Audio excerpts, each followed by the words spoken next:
Hi, everyone. I am Lorianne. I am that gal from Milton, Ontario, Canada, and I'm with. I am that guy. I am Roy Miller from Dallas, Texas, and we would like to welcome you to our Lift Your Story podcast.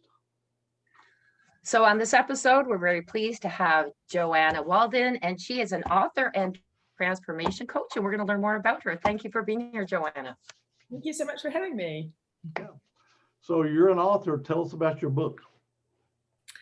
So I have it right here to show you guys, but it's The Inside Hustle, a mystical misfits travel adventure into the unknown. And basically, this book is the story of my personal journey of evolution.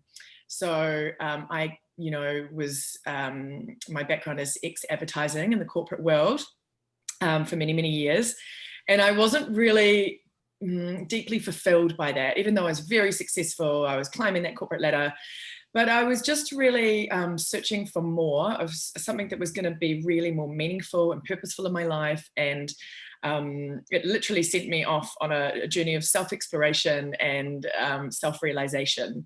And so it's literally an evolution of consciousness. It's a personal evolution. It's transformation. So yeah, it's a transformational travel memoir, I guess, is the key category. But it's very much a warts and all, very raw and honest view of the things that were going on with me and how I sort of moved through those. And it takes people not only around the world, but on my internal journey as well. So a lot of readers find it quite beneficial to their own journey just by reading mine. And, it's been, I've had such amazing feedback from readers so far, just about how it is helping them in their own sort of understanding of their own aspects of themselves that they might be struggling with. And it just helps them sort of understand that or feel safe to explore it. And that happens through reading my book. So it's been really amazing, the effects on the readers and their own lives actually as well. So does this encompass everything about you, family, childhood, work? Or it does, yeah, to a certain extent. It really starts, I was working in New York when 9/11 happened, and so the book starts there, and there's a little bit of background about my childhood and things, but it doesn't go super into that. You literally can't fit it all in.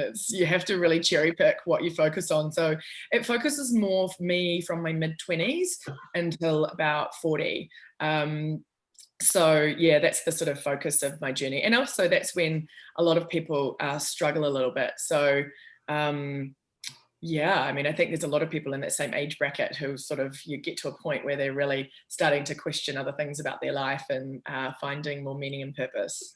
They're grown up, they're out of school or getting out of school, they're going into the workforce in that dream they had about their career. Yeah. Right. And through that time, they start a family, they're going in their career, and then some people get in that career and decide, you know what, I don't know, this is not for me, Well, yeah, people build this life based on what we've been conditioned to think is life, and really it's a certain prescribed sort of version of life and what it means to move through it, that I think it's finding less relevance now, that really stereotypical format of life. And we're really all such individual, unique energy signatures. Nobody is like the other, and really our world has been set up for this mass conditioning, mass solutions to everyone, and we're not really like that. And so I feel like we're moving further and further into recognizing and focusing on bringing our unique qualities and abilities out into the world for the benefit of everybody on this planet. So I really think that we're so moving away from that old model, and that was really kind of a lot of what my journey was about. It was just knowing that wasn't really for me, even though that was what everyone was telling me to be. So it sent me on a search that took me around the world. So as I said before, it started at 9/11 in New York, and then I actually moved to London. But in between moving to London, I did the Camino to Santiago, which is over a 900 kilometer, or I think it's about 500 or 600 miles. I always try to get that right, across the north of Spain. And it's, it's a ancient pilgrim path, and so you go there with a vision to sort of search and to find yourself in a different kind of way. And then I climbed Mount Kilimanjaro, and then I ended up in Brazil and Argentina with having some experiences there before coming back to New Zealand and having even more experiences. So that's sort of the journey of the book, and where I go and have all sorts of crazy, pretty out there experiences, to be honest, that would shock most people. But I did really want to give people an insight into experiences that they might never have themselves, that really sort of push the boundary of what reality means and how we interact with it. So so it's and it's very entertaining. It's sort of like more the comedy of errors version, because every time I'm sort of trying to find this thing, I sort of describe it as Bridget Jones meets Eat, Pray, Love on steroids. It's very much unconventional, and there's a lot of levity in it. So you may laugh, you may cry, and then you'll probably laugh again. But and it's a lot of people really identify with it because it's so relatable. And men or women, we all go through the same insecurities, fears, and doubts, and we battle with ourselves. And once we can really understand that it really starts within, this relationship with ourselves is really the key cornerstone to success in every area of our life. And once I think really the penny drops with that and we start to understand that on a deeper level, then we are able to really step into our empowered state of being and find more success and fulfillment and happiness and all that good stuff. So that's why it's called the Inside Hustle, by the way. Well, it's interesting. When you went to New York, was that your first time out of New Zealand? No, I traveled around Southeast Asia before that. I mean, from New Zealand, it's very much ingrained in our DNA that we are travelers because we're so far away. We go out and explore because I guess it's just one of those things. We're very much adventurous kind of country. And when you do go out, you have to go for a little while. You can't just go for like a week because it's so far from everything. You have to put a bit more time into it. So, we would save up and then we would go traveling, like after university. And I went out to, I traveled a little bit. I traveled around Southeast Asia, and I traveled around London and a tiny little bit of Europe, but not that much. But it's easier to travel around Europe because you can be from one country to the next in an hour or so on a train or whatever. So it's, and if you go to Europe, it's real easy to go from country to country. Yeah, no, for sure. I mean, yeah, it's the same with Southeast Asia because it's like the borders all go together and you just pop around different way. But that was very much backpacking through that area. But yeah, by the time I moved to New York, I was pretty early in my career, and so I was I think I was 20. I just turned 23, and then that 9/11 happened, and I just got to New York. I'd only been there for two months, I think. So that was an interesting entry point. Did 9/11 have an impact on you for writing the book?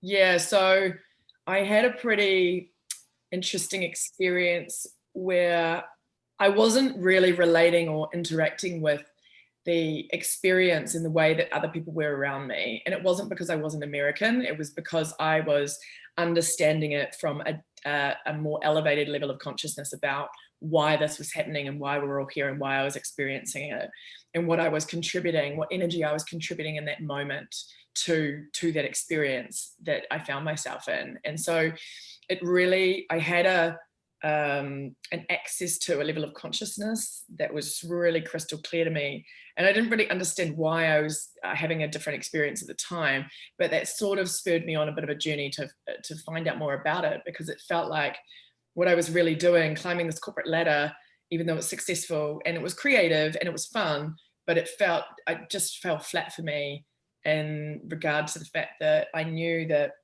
the bigger picture in regard to everything that we're experiencing and going through in our lives is much bigger than that, so yeah, that it very much spurred me on to sort of spend my time investigating other avenues of how to live and be, and and energy and consciousness and healing and all that good stuff.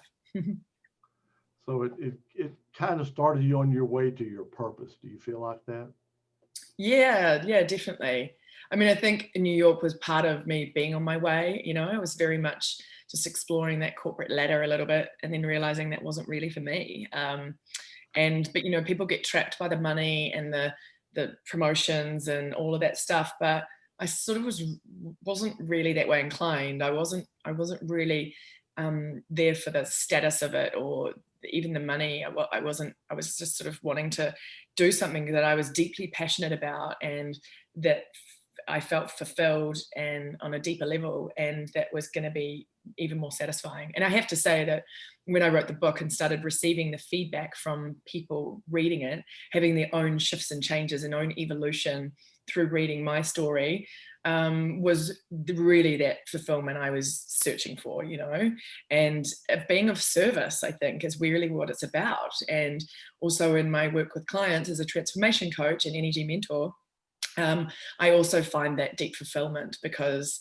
it's really about helping others become the best version of themselves, and, you know, and helping guide them back to themselves rather than giving them the answers. It's really about facilitating that process within other people, guiding them back to having a more intimate relationship with themselves and understanding how that reflects out into everything else that they do and experience. Yeah. It's really coincidental. I was actually reading a book this morning. I was almost in tears about people chasing the money or chasing things. And I just wrote down one of the quotes. It says, the way people love is more important than what they have. Yes. And I believe that goes into not just loving others, but also in what you do every day, loving what you do. And like you said, you're serving others. So it makes it even more special. So I just find that it's very interesting, because that's what I read this morning. And it's so true. There's so many lost souls out there because they haven't found their own soul and themselves. Yeah, indeed. And I think, you know, that's really interesting, because I think because I was not finding that fulfillment and happiness in my work, and it's only one aspect of our life, right? We've got career, and then we've got relationships and family and, you know, money and all that kind of stuff, and health.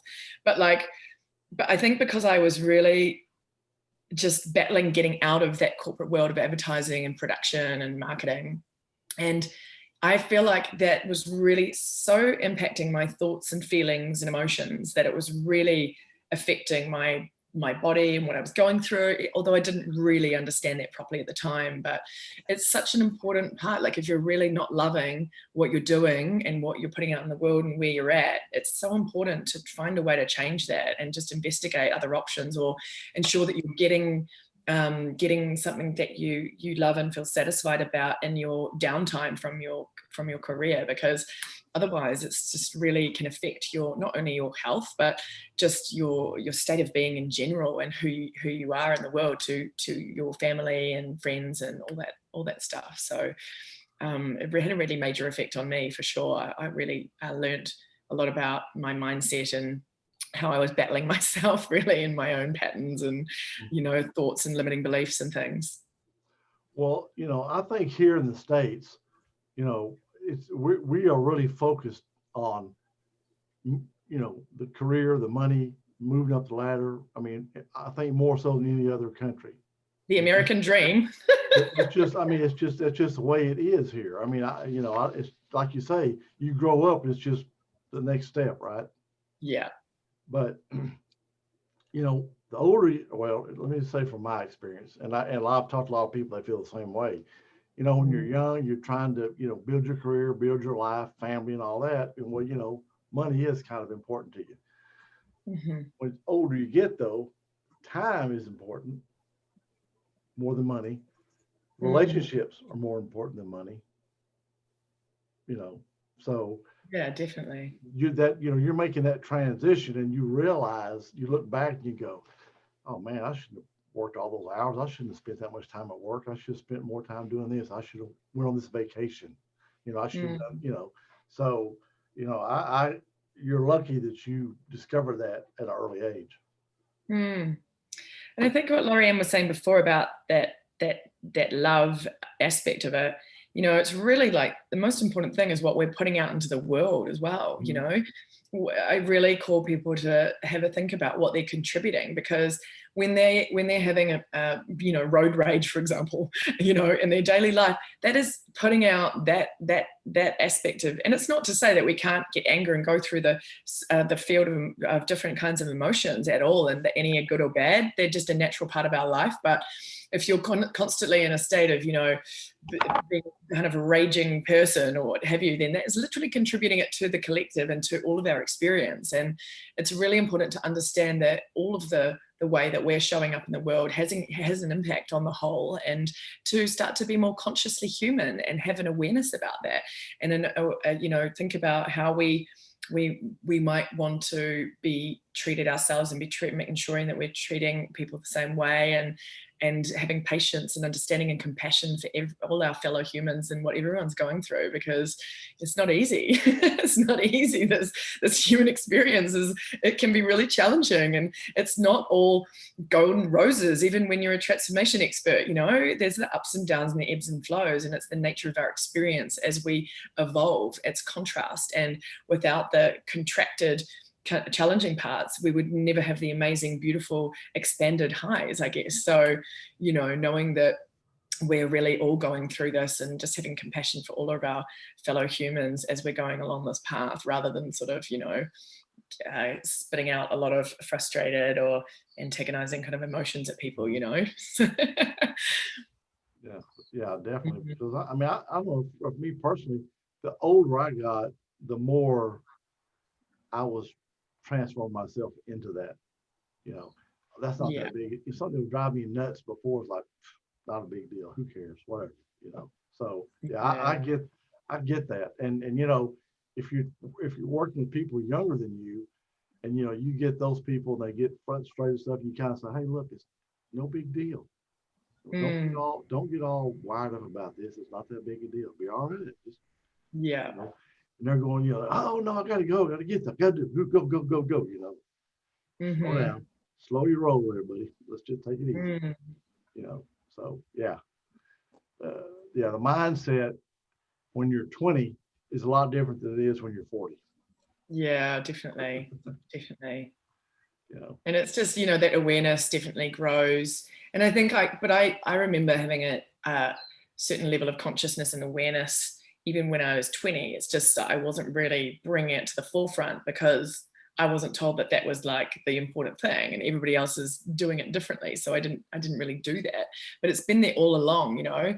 And this is, you know, the signature program that I take people through in my coaching is very much uncovering all the layers that are put on top of what's already there. You know, this beautiful divine blueprint that we all have access to is all there, waiting to be brought online and waiting to be remembered and activated within our experience currently. It's just that we're often just programmed with all these limiting beliefs and mindset things and whatever we've grown up with, which is not wrong or right. It just is. And it's just about understanding that and digging beneath the layers and understanding that that's not really who we are, and really getting to that our true divine nature underneath it all, where beautiful gold and magic and all sorts is, you know. When we come into alignment with that place in our heart, that's when we really get into a beautiful place of being of service and fulfilling our passion and bringing our light to the world in our own particularly unique way that is really having a ricochet effect around energetically to help elevate our fellow humans and impact the world, you know. I do have to say, talking about tolerance, and I am more tolerant as I'm getting older, but I'm less tolerant of negativity. And I don't mean that in a negative way. I choose to remove it from my life instead of trying to make things better, trying to change the negativity. When you realize that you can't change it, then I basically dismiss it from my life, because it's really important to keep a positive energy around you. And there's, you know, sometimes it's hard, sometimes it's a friendship that you have to, you know, put aside. But I think it's very important to do that. You can do it kindly and gently, but if it is something that's negative in your energy field, I think it's really important to do that. So that's something I don't know if less tolerant is the right word, but I don't choose to have it around me anymore as I used to. Yeah, fair enough. Well, you know, we're all products of our environment starting out, right? How you grew up, you know, and all that. But I've noticed, or one thing I seem to pick up on is millennials. They are very they want to contribute, they want to belong, and they want to do something positive. Almost all of them. I mean, not to say this in a bad way, but they're all idealistic. Mm-hmm. Because they're thinking, hey, I'm going to go out here, I'm going to do this, I'm going to make a difference, and all that. But that there's a shift there from like when I grew up. Because we I mean, I guess maybe some people had that idea, but it seems to me like the millennials, that's where they're headed. They want to make a difference. They want to belong. They want to contribute. They want to make a difference.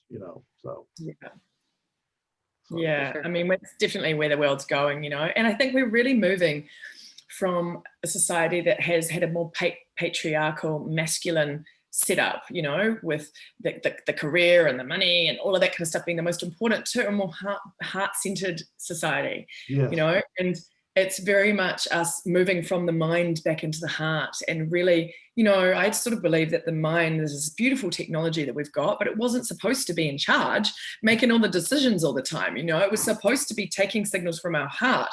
And when you get into sort of some more of the research about the heart, it shows that actually the brain takes more signals from the heart than the heart takes from the brain. It backs that up immediately. So, I also teach heart technology to get people to really understand how to bring themselves from here to here, and how the capacity of this technology that we've got sitting in the center of our chest, that is our access to our incredible wisdom and our true divine blueprint, and all of that good stuff is sitting there. And as more that we do that, we entrain ourselves into it, and we become more heart-based just generally in more parts of our day. And it's about building up that's retraining ourselves literally out of being just so focused about here, and coming from a more empathetic, compassionate, heart-based view of the world. And when you're in alignment with that, it's really we have the tolerance, as we were talking about before, and all of these beautiful qualities just naturally come out of us. It's not difficult. And we're just already there, right? Well, and I think for women, that heartfelt is just a natural part of a woman. I think women come basically from that heartfelt position. Yeah, definitely more naturally. But we all have, masculine and feminine energies within us. And there can be women who are very much more masculine focused as well, Mm-hmm. And it really is about bringing those energies into alignment for every person, because there are also men who are extremely feminine in their energy. Mm-hmm. They're much more sort of sensitive and caring. And then there's other ones who are really masculine dominated. I think for all of us, we see, that we see people who have interesting representations of each within them, but it is about bringing more of those into beautiful alignment, because then we're in a harmonious state within ourselves. And interestingly, the feminine, when we're leading from the heart, when we're creating and bringing things forth into our experience, it really starts with that feminine energy first, rather than what we've been taught, which is up here, and the masculine far more. So it can be so much more effective and successful when we approach it differently. But I've been unlearning how to live for the last 5 years after figuring all this out with my journey of my book, and it's really different. It's not the way we've been taught to live, and it's about taking a step back and understanding, okay, there's some things that I need to do differently, and recreate how I am living to make the most out of our energy signature and who we really are, so that's been a fascinating experience. And it's challenging because it's not the way that we've been taught, and we're not taught how to have a relationship with ourselves or how to do all this stuff. It's challenging, when everything else is saying something different. But it's also really exciting, and it's fun to explore. Yeah. There's a lot of this stuff that really ought to be taught in school. Absolutely. The kids really, when they're really learning, they need to be made aware of this. They need to learn this stuff. I think if we were taught more in school, by the time we got out of school, it would be so much better and so much easier for the kids that are, getting out of school. Absolutely. Yeah, 100%. so many things we're not taught about. It's really the balance of education and what they focus on, in my mind, isn't really beneficial. And I mean, I think about when I left school and had to even think about what I was going to study at university, I had no clue. And not many people do. It's just like a stab in the dark, really, you know. And it doesn't really come from a heart-based look at everything either. It's sort of, you know, it's very much built on the society and expectations that we all grow up around. But yeah, we're not really taught how to be with ourselves, how to have a relationship with ourselves, how to be consciously aware, how to be in our heart, you know, all of that stuff would be, you know, how to meditate and how to center into yourself, how to just connect with yourself, none of that. And that would be the most important and effective stuff for all of the kids coming up in the way. But I think we're moving more towards that kind of way, you know, but slowly but surely.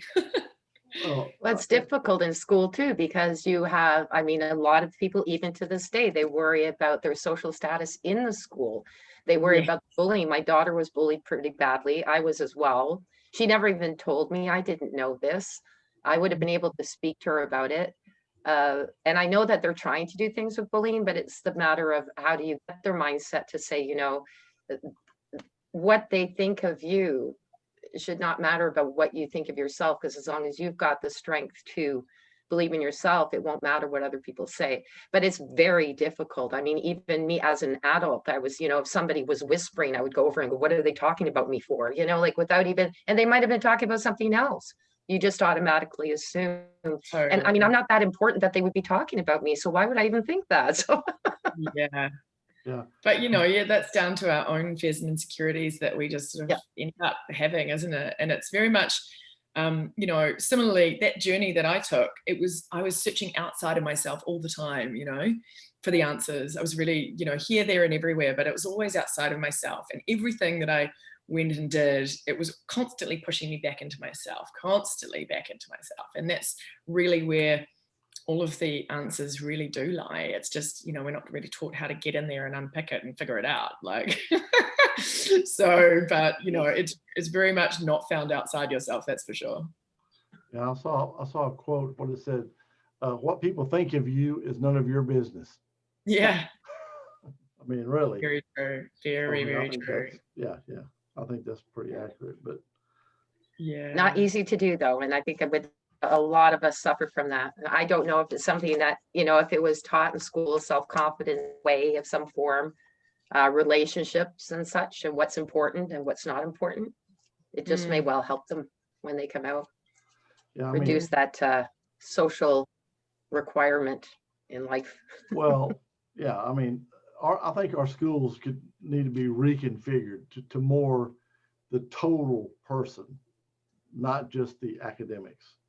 Yeah. Definitely. You know, a more holistic approach overall, yeah. Right, yeah. I think that would turn out an amazing group of kids. Definitely, yeah. You know, because we do 12 years here in the States. I don't know what y'all do there, but ours is 1st through 12. So that would make a huge difference. Yeah, we do 12 as well. Here, we used to have 13, but they put it to 12. I think we're about the same, to be honest. Yeah. Yeah. So basically you've found your purpose, and at the same time you're creating not only your legacy but the legacy for the people you help. Yes. Yeah. And it's really, you know, like, it's really important to have lasting change and affect lasting change with people.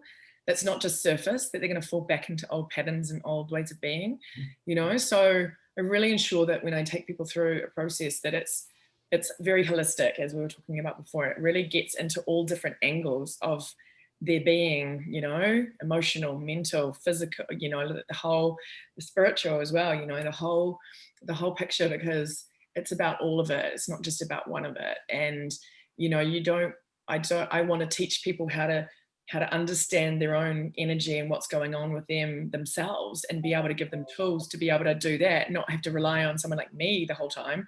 It's about really teaching people to be consciously aware and understand.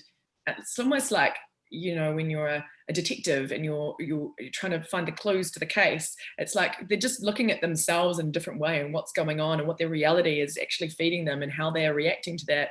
And all of that good stuff is really the deep clues in how we are and where we're at. And, you know, my clients laugh because they may have a problem with their mother or their father or something. And I say, well, when you start to change that relationship with yourself, you'll be surprised how they shift and change. And they're like, no, they won't. They're a nightmare, you know. And then they come back to me, you know, like weeks later, and we're well into our program.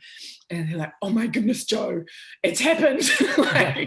And it's because it really is about our relationship that shifts all of that other stuff when we come into right relationship with ourselves, you know. And that's really where the key is. It's up to us to understand when things are for us to look at within ourselves and shift and change and transform and maybe take a different look at or a different approach. So, and that, you know, but it's all about that guiding people back to themselves and really understanding themselves on a deeper level so that they can really figure out what's going on with them and also be able to better help themselves through the changes that are going to come. Yeah. So you get a lot of feedback, you said. Yeah. You work so it's got to be very, very, very rewarding to you. Yes. You get that definitely. feedback. Yes, definitely. I get a lot of like, oh my goodness, I'm a new woman or I'm a new man, you know, like I feel like a different person. That's great. Yes, because you are a different person. You're very different to when we started working together. So, you know, but that's amazing, isn't it? Like people feel like a different person and they feel it within themselves. It's a visceral change, you know. It's not, you know, anything that can't be felt. So I really want people to feel that change in their within themselves and also experiencing it in their environment. You know, a lot of people get into amazing amounts of synchronicity and flow, and because when you're in that alignment within yourself, everything comes in that you need to meet you. You don't have to actually go out there and try and get anything. It's literally everything is brought in for exactly where you are being met. And it's not like a process of having to try and grab anything, you know. It's really comes in to meet you where you're at, and it comes in effortlessly and with grace. And so when we get into that beautiful place of harmonious alignment within and really connecting into our heart and ourself on a deep level, that's what we start to see. And it's beautiful when you see and guide clients to that place, because then they're sort of, you know, really excited in themselves and they feel connected to themselves. And it's really satisfying, deeply fulfilling. That's nice. So how can our listeners reach out to you? Well, you can find me at joannawalden.com on my website. I'm also on Instagram and Facebook as I am joannawalden.com. I am Joanna Walden. But you can also find those links on my website. So my book is available on Amazon globally as a paperback or ebook. I'm starting to work on the audio book. It's not quite out there yet. 28 hours of recording time, so I had to sort of wait till I had a bit of downtime after my launch. Wow. Yeah, so but yes, so you can find my book there, or if you're closer to my neck of the woods in the South Pacific, I sell copies from my website that are so I can do personalized signed copies from there as well. Oh, great. I was going to ask you. Okay, if you could. Yeah, but all of my information about my background and what I offer is available on my website. So and I do a free sort of 20-minute consult if everyone wants to get in touch and just see how we might resonate and see what's going on with you for potential client working relationship. But yeah, it's all there. Great. Lorianne, did you have anything else? Oh, that was really interesting. I love it. I think that one of my favorite sayings that you do is your energy signature. I think that's just beautiful. Yeah. I'm all about getting people back in alignment and in touch with that for sure, you know. Yeah, very nice. That's where the gold is. Well, we really do appreciate you coming on today. I really enjoyed it and learned a lot too, as a matter of fact. It's so lovely to meet you, Roy and Lori-Ann, and thank you so much for having me on the show. Very much appreciate it and the work that you're doing. So thank you for supporting me and helping me get my message out to the world, and hopefully we can work together in the future again at some point. Well, we usually like in 6 months maybe do a follow-up. Yeah, definitely. It'd be amazing. Yep. Wonderful. Okay. They're fun. All right. Thanks again. Thanks for joining us. We appreciate it. Yeah, thank you. Okay, Take good care. luck. Bye-bye. Bye.